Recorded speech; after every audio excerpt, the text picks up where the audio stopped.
तो आज बेटा आपका टॉपिक है क्लास 9 के चैप्टर फर्स्ट का एक टॉपिक है level of organisation in multicellular organism. Topic का नाम है level of organisation in multicellular organism. तो आपको पता है बेटा, आपने पढ़ा था कि एक सेल रखने वाले जानदारों में या खुलवी जानदारों में सेलुलर ऑर्गेनाइजेशन नहीं होती है। आपने पढ़ा था, बस दो बातें आपने पढ़ी थी कि एक सेल रखने वाले जानदारों में सेल तरतीब में नहीं आते हैं, माना एक सेल वाले जानदार मिलकर टिश्यू नहीं बनाते हैं, उनके टिश्यूज आर्गन में नहीं बदलते, उनके आर्गन सिस्टम में नहीं बदलते, उनके सारे सिस्टम एक इंडिविजुअल नहीं बनाते। आपने कहा था यूनिसेलुलर जानदार सारी जिंदगी यूनिसेलुलर ही रहते, उनकी एक सेल में जिंदगी की सारी एक्टिविटीज़ होती और वो सारी एक्टिविटीज़ मिलकर एक पूरा सेल को एक पूरा जानदार बनाते। ऐसा है कि नहीं? वन सेल जानदार यूनिसेलुलर जानदारों में सेलुलर ऑर्गेनाइजेशन नहीं होती। बस सिंपल बात है, एक सेल वाले जानदारों में सेलुलर ऑर्गेनाइजेशन नहीं होती, एक सेल वाले जानदार सारी जिंदगी एक सेल वाले ही होते। ठीक है, यूनिसेलुलर जानदार ऑलवेज रिमेन्स यूनिसेलुलर। लेकिन अगर मल्टी सेलुलर जानदारों की बात की जाए, आप अपने आसपास नजरें घुमाएंगे ना, अपने माहौल में बड़े जानदारों को देखेंगे, तो बड़े जानदारों से मुतलिक, मल्टी सेलुलर जानदारों से मुतलिक आपने क्या ज़हन में रखना है कि इनकी बॉडीज आज जो मुझे परफेक्ट नज़र आ रही है, पूरी नज़र आ रही, पहले दिन ये ऐसे नहीं थी, बल्कि इनमें ऑर्गेनाइजेशन हुई है, इनमें तंजीमकारी हुई है।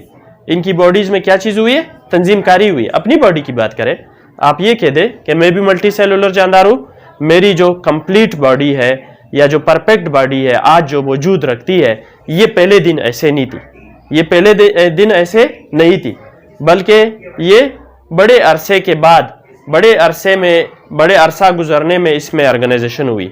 समझ आ रहे हैं ना? ऑर्गेनाइजेशन होने के बाद, ढेर सारी ऑर्गेनाइजेशन होने के बाद मेरी पूरी बॉडी बनी। इसको क्या बोलते हैं? Level of organisation in multicellular organism. ठीक है, तो एक मल्टी सेलुलर जानदार से मुतलिक आपने क्या ज़हन में रखना है कि इसकी बॉडी में तंजीमकारी हुई है। वो तंजीमकारी छोटी लेवल से स्टार्ट हुई है, बड़ी लेवल की तरफ गई है। इसको मिलकर क्या कहा जाता है? Level of biological organisation. Level of biological organisation in multicellular organism. अपने मुतलिक आज आपने क्या सोचना है? अपने मुतलिक आज आपने ये सोचना है कि मैं पहले दिन ऐसा नहीं था, मेरी ऑर्गेनाइजेशन पहले दिन ऐसे नहीं थी, बल्कि मैं ऑर्गेनाइज होके वजूद में आया हूँ, बल्कि मैं तंजीम दर तंजीम के सिलसिलों से गुजर कर वजूद में आया हूँ।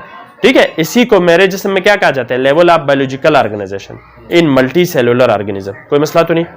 बस मल्टी सेलुलर जानदारों से मुतलिक आज के बाद आपने ये ज़हन में रखना है कि जितने भी मल्टी सेलुलर जानदार मुझे दिख रहे हैं, ये एज इट इज़ वजूद में नहीं आए, ये एज इट इज़ फेंके नहीं गए, बल्कि सब की जो है ऑर्गेनाइजेशन हुई। ऑर्गेनाइजेशन कई स्टेप से हुई, छोटी लेवल से ऑर्गेनाइजेशन स्टार्ट हुई है, बड़ी लेवल की तरफ गई। ये जो मुख्तलिफ स्टेप से ऑर्गेनाइजेशन हुई है, इस ऑर्गेनाइजेशन को क्या कहा जाता है? Levels of organisation in multicellular organism. यहाँ तक बात क्लियर है? आपको पता होना चाहिए कि various level of organisation in multicellular जानदार में कौन से हैं। आप लिख ले various levels of organisation, various level of organisation in multicellular organism, in multicellular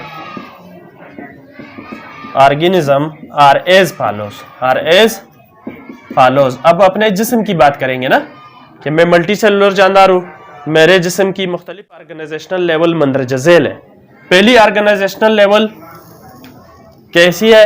atomic and सब एटॉमिक एंड एटॉमिक लेवल, सब एटॉमिक एंड एटॉमिक लेवल। माना अपने से मुतलिक, मल्टी सेलुलर जानदार से मुतलिक आपने ये सोचना है कि पहले दिन या पहली स्टेप में हम किस लेवल पे थे? सब एटॉमिक एंड एटॉमिक लेवल पे थे।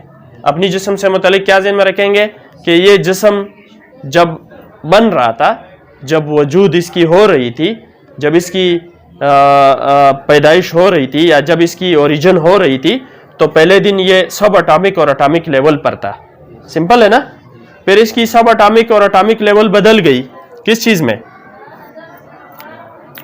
सब एटॉमिक लेवल और एटॉमिक लेवल बदल गई किस चीज में? मॉलिक्यूलर लेवल में। किस चीज में? मॉलिक्यूलर लेवल में। समझ आ रहा है ना बेटा?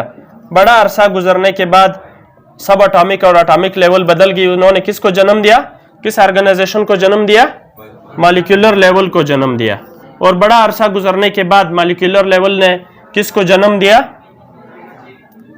ऑर्गेनेली लेवल को। किसको? ऑर्गेनेली लेवल को। किसको? ऑर्गेनेली लेवल को। और ऑर्गेनेली लेवल ने मिलकर किसको जन्म दिया? सेल लेवल को या सेलुलर लेवल को। समझ आ रहा है ना बेटा? किसको जन्म दिया? सेलुलर लेवल को। अब आपकी बॉडी सब एटॉमिक लेवल से बदल गई सेल में। अब सेल ने बेटा मिलकर, सेल ने जब मिलकर कोऑर्डिनेशन में काम करना शुरू किया तो किसको वजूद दिया? टिश्यू लेवल को। मल्टी सेलुलर जानदारों में टिश्यू लेवल को वजूद दिया। और टिश्यू लेवल ने मिलकर किसको वजूद दिया? आर्गन को। आर्गन को वजूद दिया, आर्गन लेवल। और आर्गन लेवल ने मिलकर किसको वजूद दिया? सिस्टम्स को वजूद दिया। ठीक है? और सिस्टम लेवल आपके जिस्म में बनी और ढेर सारे सिस्टमों ने मिलकर काम करना शुरू किया तो एक पर्द की बॉडी बनी, इंडिविजुअल बने। क्या बने? और इसी वजह से आज आपको हर जानदार के अपराध दिखते हैं। देखो हम इंसान है ना, अब इस कमरे में इंसानों के कितने अपराध है? 1 2 3 4 5 6 7। हम सारे क्या इंडिविजुअल है। अपने मतलब आपने आज के बाद क्या सोचना है? देखो अपनी आंखें अपने जिस्म की तरफ करो, अपना ज़हन अपनी जिस्म की तरफ करो और इस जिस्म से मुतलिक ये सोचो कि पहले दिन ये ऐसा नहीं था, पहले दिन ये ऐसा नहीं था, बल्कि ये स्टेप बाय स्टेप प्रोसेस से ऑर्गेनाइज होके तंजीम के तरीके से होके वजूद में आया। कोई मसला तो नहीं? जिसको क्या कहा जाता है? Biological organisation. जिसको क्या कहा जाता है? अब बायोलॉजिकल ऑर्गेनाइजेशन पहले दिन कैसी थी? पहले आप कैसे थे? सब एटॉमिक एंड एटॉमिक लेवल पर थे। पहले दिन आपकी वजूद कैसी थी? सब एटॉमिक लेवल पर थी, बायोलॉजी बताती है। फिर कह रहे आपकी सब एटॉमिक और एटॉमिक लेवल बदल गई मॉलिक्यूलर लेवल में। ठीक है? फिर आप मॉलिक्यूलर लेवल में चले गए, फिर आपका जिस्म मॉलिक्यूलर लेवल पर था। फिर वक्त गुजरने के बाद आपका मॉलिक्यूलर लेवल अपने आप को बदला किस चीज में? ऑर्गेनेली लेवल में। फिर आपका जिस्म ऑर्गेनेली लेवल तक पहुंचा। फिर ढेर सारे अरसे आपका जिस्म ऑर्गेनेली लेवल पर था और बड़ा अरसा गुजरने के बाद आपकी ऑर्गेनेली लेवल ने किसको जन्म दिया? सेल को जन्म दिया। और आपका जिस्म ऑर्गेनेली लेवल से बदल गया सेलुलर लेवल में और आप एक सेल बने। ठीक है? अब आपको मल्टी सेलुलर बनना था ना, तो आपके सेल मिले, उन्होंने मिलकर क्या बनाया? टिश्यू बनाया। फिर आपके टिश्यू ने मिलकर क्या बनाया? ऑर्गन बनाया। फिर आपके ऑर्गन ने मिलकर क्या बनाया? सिस्टम्स बनाए, ढेर सारे सिस्टम बनाए। डाइजेस्टिव सिस्टम भी बनाया, रिस्पिरेटरी सिस्टम भी बनाया और यूरिनरी सिस्टम भी बनाया, नर्वस सिस्टम भी बनाया, ब्लड वास्कुलर सिस्टम भी बनाया, लिम्फेटिक सिस्टम भी बनाया। और सारे सिस्टमों ने मिलकर काम करना शुरू किया। जब मिलकर काम करना शुरू किया और एक साथ रहने लगे, एक साथ रह रहे कि नहीं रहे? देखो आपकी नर्वस सिस्टम भी आपकी इस बॉडी के अंदर एक जगह मौजूद है, आपकी सर्कुलेटरी सिस्टम भी यहाँ अंदर इस जगह मौजूद है, यूरिनरी सिस्टम भी यहाँ मौजूद है। सारे सिस्टम बेटा एक छोटी सी बाउंड्री के अंदर बंद है और मिलकर काम कर रहे हैं, सारे मिलकर काम कर रहे हैं। और इनके मिलकर काम करने से आपकी पूरी बॉडी बनी, जिसको बोलते हैं इंडिविजुअल। ठीक है? तो इस तरतीब को बेटा, इस स्टेप बाय स्टेप तरतीब को जो आपके जिस्म में हुई है, जो मल्टी सेलुलर जानदार में हुई है, इसको क्या कहा जाता है? Levels of biological organisation. तो बायोलॉजिकल ऑर्गेनाइजेशन की पहली लेवल क्या है? Atomic and subatomic level. दूसरी लेवल क्या है? Molecular level. तीसरी लेवल क्या है? Organelle level. चौथी लेवल क्या है? Cellular level. पांचवी लेवल क्या है? Tissue level. और छठी लेवल क्या है? Organ level. सातवीं लेवल क्या है? System level. आठवीं लेवल क्या है? Individual level. यहां तक बात क्लियर है? अब थोड़ा थोड़ा आपको इसको समझने की कोशिश करो। देखो बेटा, एटम क्या है? आप एटम को समझने के लिए बेटा आपने ज़हन में रखना है मैटर। जब भी आप केमिस्ट्री पढ़ते हैं आपके सामने आ जाता है मैटर। मैटर क्या है? हर वो शे जो जगह घेरे और वजन रखे उसको क्या कहा जाता है? मैटर। ठीक है? Everything that has mass and occupy space is called as matter. ठीक है? बस आपकी पूरी कायनात मैटर है। सिंपल है ना? इस लेवल को समझने के लिए आपको क्या याद रखना है? मैटर। मेरे आसपास जानदार और बेजान चीजें, ये सारी क्या है? मैटर है। ये सारी क्या है? मैटर है। मैटर किस चीज की बनी है? एलिमेंट्स की। मैटर किस चीज की बनी है? एलिमेंट्स की बनी है। आपने किस चीज को याद रखना है? मैटर में किस चीज को याद रखना है? एलिमेंट्स को याद रखना है। एलिमेंट में बेटा किस चीज को याद रखना है? एटम को याद रखना है। Elements are made of atoms. अब जब आप एटम की को पढ़ते हो बेटा, तो आपको एटम की एक इमेजिनरी शक्ल आपके जहन में आ जाती है। एक एटम में बेटा दो चीजें हैं, न्यूक्लियस और शेल्स। न्यूक्लियस में क्या चीज मौजूद है? Proton and neutron. और शेल में क्या चीज मौजूद है? इलेक्ट्रॉन। देखो प्रोटॉन, न्यूट्रॉन, इलेक्ट्रॉन, न्यूक्लियस और शेल, ये मिलकर क्या बनाते हैं? एक एटम की साख्त बनाते हैं। समझ आ रहा है ना बेटा? कोई मसला तो नहीं? तो आप पहले सब एटॉमिक पार्टिकल की शक्ल में थे, प्रोटॉन, न्यूट्रॉन और इलेक्ट्रॉन की शक्ल में थे। आपकी सब एटॉमिक पार्टिकल प्रोटॉन, न्यूट्रॉन और इलेक्ट्रॉन ने मिलकर क्या बनाया? एटम। कोई मसला तो नहीं है ना? देखो आपकी सब एटॉमिक लेवल थी पहली, आपकी सब एटॉमिक लेवल बदल गई किस चीज में? एटॉमिक लेवल में। आपकी सब एटॉमिक लेवल में क्या थे? Proton, neutron and electron. ठीक है, जिसको बोलते हैं एटॉमिक पार्टिकल। एटम की पार्टिकल क्या है? प्रोटॉन, न्यूट्रॉन और इलेक्ट्रॉन। ये क्या है? सब एटॉमिक पार्टिकल है। आपके सब एटॉमिक पार्टिकल की ऑर्गेनाइजेशन से क्या बना? एटम बना। ठीक है, अब इसको क्या बोलते हैं? सब एटॉमिक एंड एटॉमिक लेवल। यहां तक बात क्लियर? कोई मसला तो नहीं?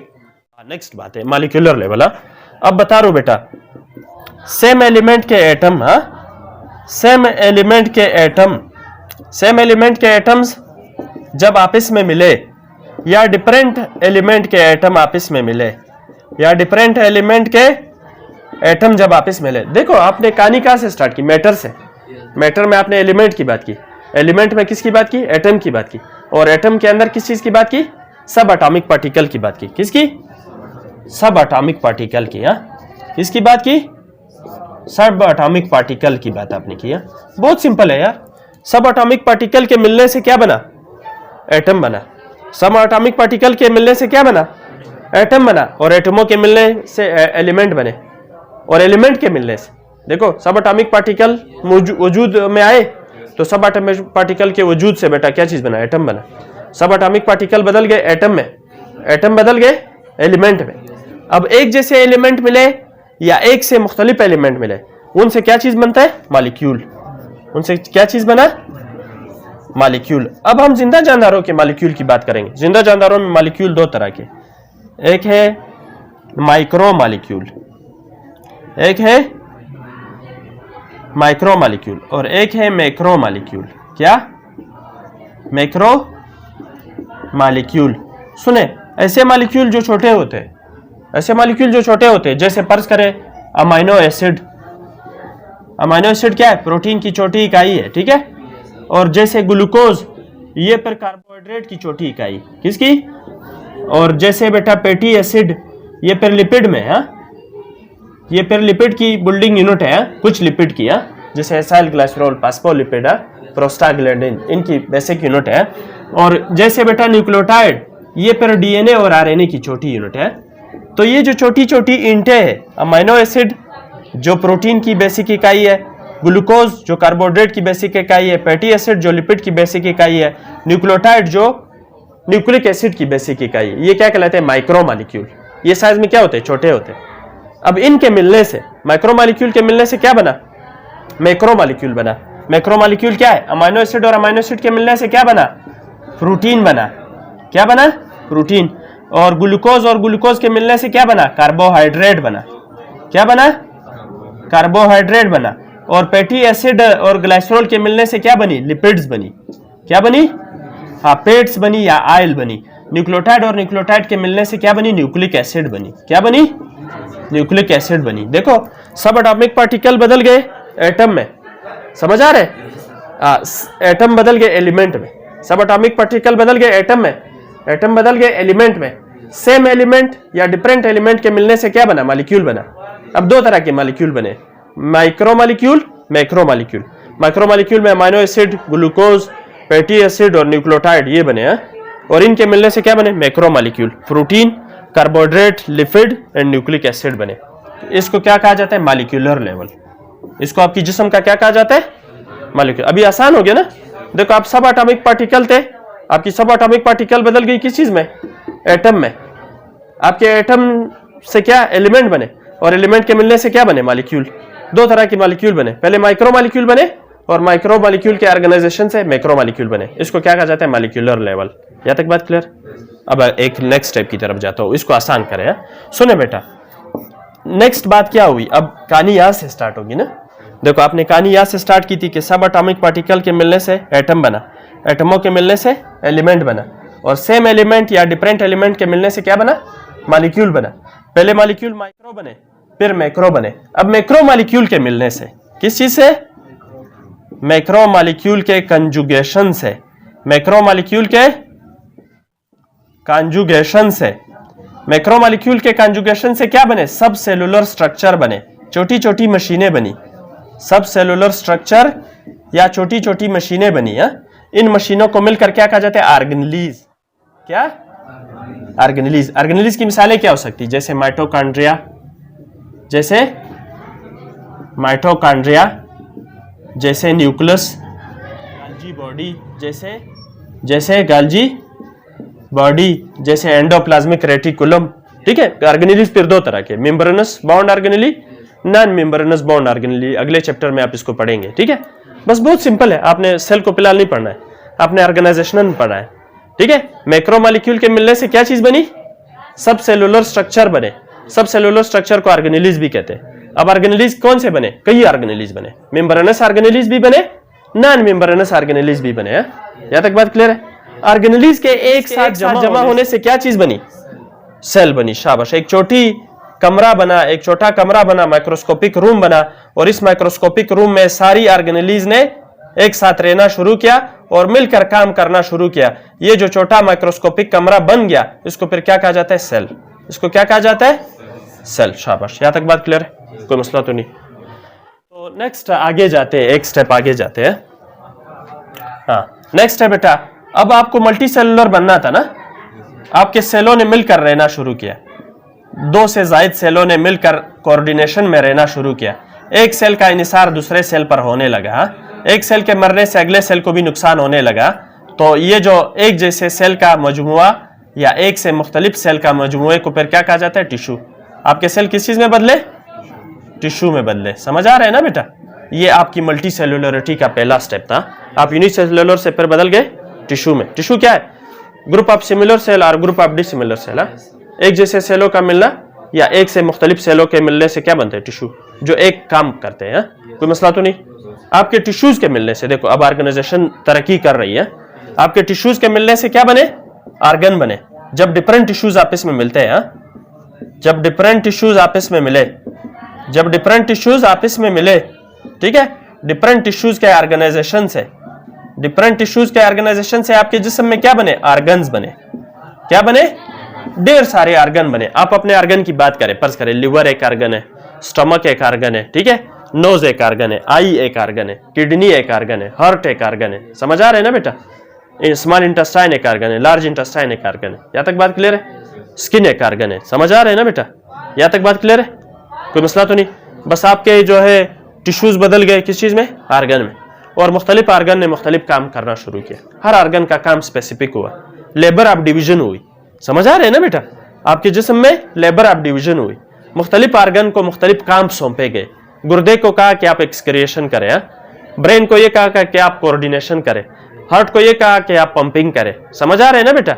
स्किन को यह कहा कि आप प्रोटेक्शन करें, स्केलेटन को यह कहा गया कि आप सपोर्ट दें, और मसल को यह कहा गया कि आप हरकत करवाएं। समझ आ रहे हैं ना बेटा? तो आपकी डिफरेंट ऑर्गन में लेबर ऑफ डिवीजन हुई। अब मुख्तलिफ ऑर्गन्स ने जब मिलकर काम करना शुरू किया तो उससे क्या बने? सिस्टम बने। क्या बने? सिस्टम। जैसे फर्ज करें डाइजेस्टिव सिस्टम, डाइजेस्टिव सिस्टम, आपके डाइजेस्टिव सिस्टम में बेटा कई ऑर्गन काम करते हैं। जैसे फर्ज करें oral cavity, pharynx, oesophagus, stomach, small intestine, large intestine, pancreas, liver. देखो मुख्तलिफ ऑर्गन है ना, मुख्तलिफ ऑर्गन के ऑर्गेनाइजेशन से क्या बने? सिस्टम बने। इस सिस्टम को क्या कहा जाता है? Digestive system. और इसी तरह सर्कुलेटरी सिस्टम, फर्ज करें देखो हार्ट, आर्टरीज, वेन्स, कैपिलरीज, ये सारे मिलकर क्या बनेंगे? Circulatory system. यहां तक बात क्लियर? फर्ज करें यूरिनरी सिस्टम में kidneys, right kidney, left kidney, kidney से ट्यूब निकलता है यूरेटर, यूरेटर के बाद बेटा आपकी यूरिनरी ब्लैडर, यूरिनरी ब्लैडर के बाद यूरेथ्रा। अब देखो कई ऑर्गन मिलकर काम करना शुरू किया तो उसे क्या बना? यूरिनरी सिस्टम बना। ठीक है, जैसे digestive system, circulatory system, excretory system. तो मुख्तलिफ ऑर्गन के मिलने से क्या बने? मुख्तलिफ सिस्टम बने। नर्वस सिस्टम, ठीक है, स्केलेटल सिस्टम, एपिथेलियल सिस्टम। यहाँ तक बात क्लियर? मुख्तलिफ ऑर्गन के मुख्तलिफ सिस्टम ने बेटा जब मिलकर काम शुरू किया, मुख्तलिफ सिस्टम ने जब मिलकर काम, फर्ज करें डाइजेस्टिव सिस्टम, डाइजेस्टिव सिस्टम, ठीक है, और क्या, nervous system, blood vascular system, blood vascular system, ठीक है, लिम्फेथेटिक सिस्टम, लिम्फेथेटिक सिस्टम, एपिथेलियल सिस्टम, हाँ, एपिथेलियल सिस्टम, हाँ, और क्या, स्केलेटल सिस्टम, हाँ। जब इन्होंने मिलकर काम करना शुरू किया तो इससे बेटा आपकी पर्सनैलिटी बनी, जो क्या कहलाती है, इंडिविजुअल, जो क्या कहलाती है, इंडिविजुअल। आपको बात समझ आई? बहुत सिंपल है। आप इस ऑर्गेनाइजेशन को देखो कि पहले दिन में सब एटॉमिक पार्टिकल में था, मेरी ऑर्गेनाइजेशन कैसे हुई, पहले मेरी ऑर्गेनाइजेशन कैसी थी, सब एटॉमिक लेवल पर थी, मेरी सब एटॉमिक लेवल बदली एटम में। देखो सब एटॉमिक पार्टिकल के मिलने से क्या बने, एटम बने, एटमों के मिलने से क्या, एलिमेंट, ठीक है। अब सेम एलिमेंट के मिलने से या डिफरेंट एलिमेंट के मिलने से क्या बने, मॉलिक्यूल। सब एटॉमिक पार्टिकल बदल गए एटम में, एटम बदल गए मॉलिक्यूल में। सिंपल है ना। मॉलिक्यूल दो तरह के, पहले माइक्रो मॉलिक्यूल बने, फिर माइक्रो मॉलिक्यूल के मिलने से मैक्रो मॉलिक्यूल बने, मैक्रो मॉलिक्यूल के कंजुगेशन से ऑर्गेनेलिज बनी, ऑर्गेनेलिज के ऑर्गेनाइजेशन से सेल बनी, सेल के ऑर्गेनाइजेशन से टिश्यूज बने, टिश्यूज के ऑर्गेनाइजेशन से ऑर्गन बने, ऑर्गन के ऑर्गेनाइजेशन से सिस्टम बने, और सारे सिस्टम के ऑर्गेनाइजेशन से इंडिविजुअल बना। इसको मिलकर बायोलॉजी में क्या कहा जाता है, level of biological organisation in multicellular organism. बात क्लियर हो गई? बस आज के लिए।